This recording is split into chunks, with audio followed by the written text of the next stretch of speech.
Hello everybody, Flaming Shark back with another video, and this is my review to my blind commentary, blind reaction to She-Ra and the Princesses of Power, Season 4, Episodes 1 to 5. This is my first Season 4 video. This will also be the longest Season 4 video, probably, that's the plan anyways. Yeah, we did the first 5 episodes of Season 4, so we got a big chunk of Season 4 done. This is the first time we've actually gotten to a She-Ra video in a while. Really just in general, I just haven't really been posting much in January. Obviously, December was probably my best month, maybe ever, and January is kind of back to like my old, just really bad months, but I think it should be turning around. This should be the second day of daily uploads, hopefully. This is going up on the 22nd. And, yeah, it should be all good. Also, with that Attack on Titan reaction, I decided to do the face cam review again. So I don't think I've actually done a face cam review for She-Ra. I probably did for the first She-Ra reaction, but I am, at least for the time being, back to doing the face cam reviews. I don't know. I feel like, I don't know. It's just one of those things where it's like I'm just kind of, there's no real reason for it. I just kind of feel like you guys can look at my face. I don't know. So yeah, you guys get to see my face again.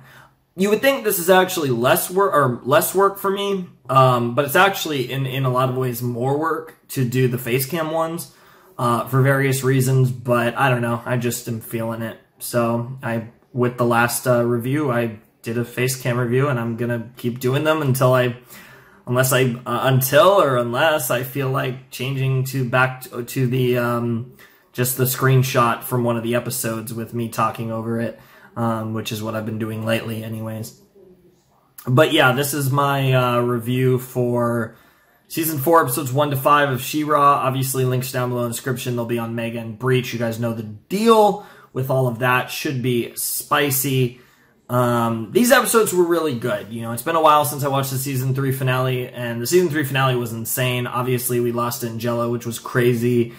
There was a lot of other stuff that went down, but it was just generally an insane season finale. It was probably the best part of the show up to that point. And while the season finale did not go the way I thought it would go, and in turn did not change the dynamics of the series quite as much as I expected the Season 3 finale would, what it did give us was still great evolution of the kind of already existing dynamics. Instead of kind of flipping everything on its head, it set the groundwork for everything to get flipped on its head, but now it doesn't feel like things will get flipped until the end of Season 4, and then that last season's just going to be chaos, which I'm fine with too, because we're getting character development out of what happened in the Season 3 finale. Of course, no surprise, so much of it centered around the best character herself, Catra, my bae. This girl is insane. This girl's amazing. I love her new outfit, by the way, in Season 4. It looks fire.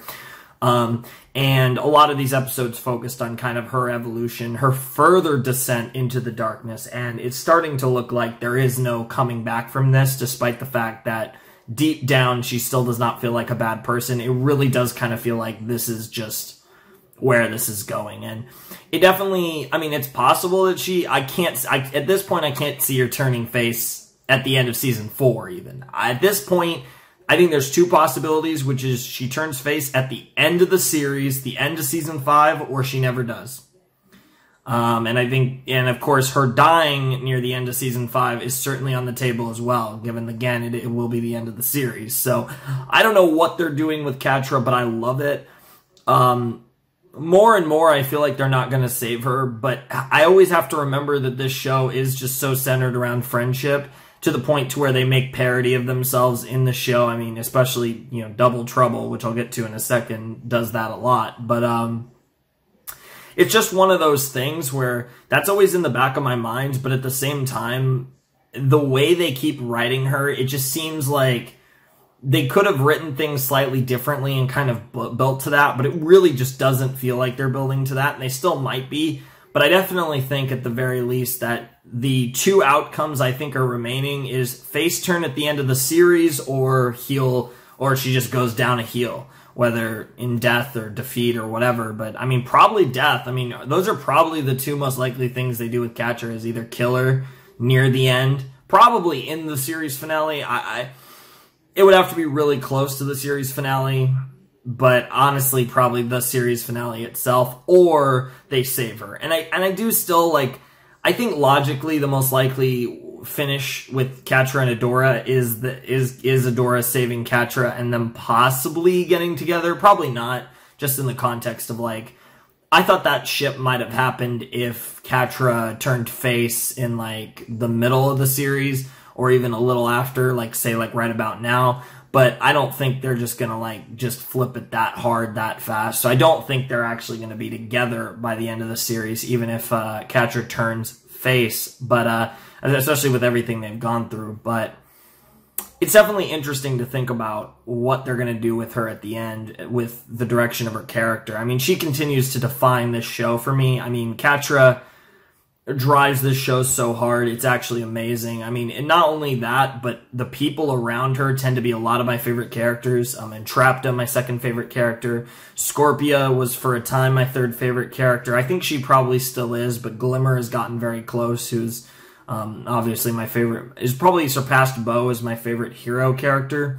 But I would say that Double Trouble has probably already breached my top 5, and Double Trouble debuted in this set, but holy hell, Double Trouble is absolutely superb. I love Double Trouble. This is one of my favorite characters in the show already.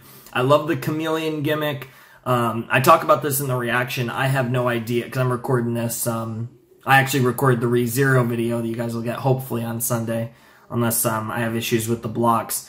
But I recorded the She-Ra 5 episodes and then the one ReZero, and I'm recording this right after the ReZero. But back in the She-Ra video, I was even talking about it, like, especially given the fact that Double Trouble is a chameleon-type character who kind of, like, morphs into whoever they need to be, and specifically, they, you know, they kind of become the character to the best of their abilities, whether, again, male or female. I kind of get the vibe that, like, Double Trouble isn't supposed to be any gender and kind of just becomes the gender of whatever character they're portraying, especially given the fact that the design is super feminine and the voice is like sounds like a super feminine dude to me. So it's like, I have no idea, but if that character is meant to be a guy or a girl, you guys can tell me, but my guess is it's meant to be neither. That's a guess. And it really makes a lot of sense, because I think that's such an intriguing, like, thought in like, from a story perspective of just, like, a character who doesn't really have a gender, but just kind of truly becomes the gender of the character they're acting as, which is, like, really, like, just, that's, like, brilliant. So even from if I am correct, and even if I'm not, the character's still brilliant, because holy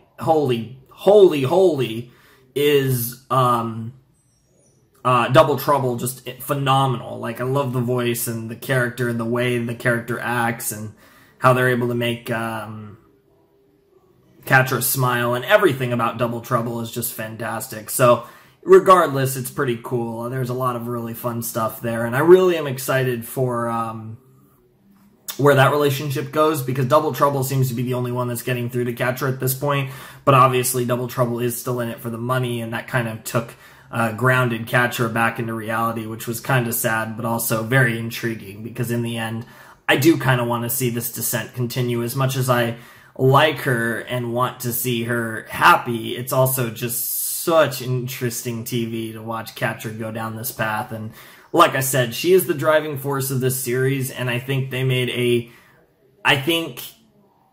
I'm so glad she didn't turn face all by now, because I feel like, because she's such a driving force of this series, I feel like the plot would suffer quite a bit if she wasn't on that side, because she really does make this show in so many ways for me. And I'm not saying the show would be bad or it wouldn't be good, but I think it's just on another level because of Catra on that side. And I feel like if they do turn her face, maybe at the end of season 4, but I feel like, yeah, if it's at the end of the series, it works out fine. But I think if it's too far before that, I think it could actually hurt the late part of the series for a lot of reasons. But I don't really see it happening before the series finale at this stage, which is pretty crazy, honestly.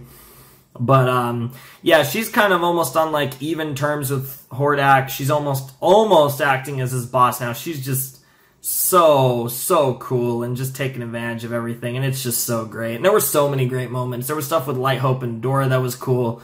I mean, there was Glimmer and Shadow Weaver stuff that was insane. I mean, Glimmer, she also had her coronation in the first episode after her mother's passing, and the stuff with Glimmer in episode 4 was just phenomenal. Glimmer, like I said, is my favorite hero. I think she's passed Bo for me. I think she's both cracked the top 5 and become my favorite hero, because I also think a new character, Double Trouble, has cracked my top 5. Obviously, my top 3 being, at least for now, Catra 1, Entrapta 2, Scorpia 3.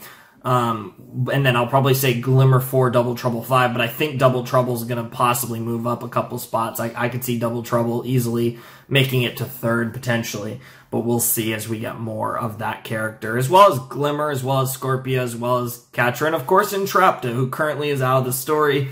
And yeah, the heroes think one thing and the villains think another, and it's actually kind of funny because she's just out of the story for the time being. But yeah, it's some really good stuff, and I'm really excited to see where that goes. So yeah, like I said, links are down below in the description. Really excited for more She-Ra. It's been a while since I watched the end of Season 3, and I'm really excited to get into Season 4. We have 21 more episodes after this, so we are getting down there a little bit. I'm pretty excited. It's going to be pretty saucy. So anyways, without any further ado, it's time for me to bid you adieu. Flaming Shark, signing out. Hope you guys have a wonderful, fantastical day, and I'll see you next time with another video. Thanks for watching. Peace.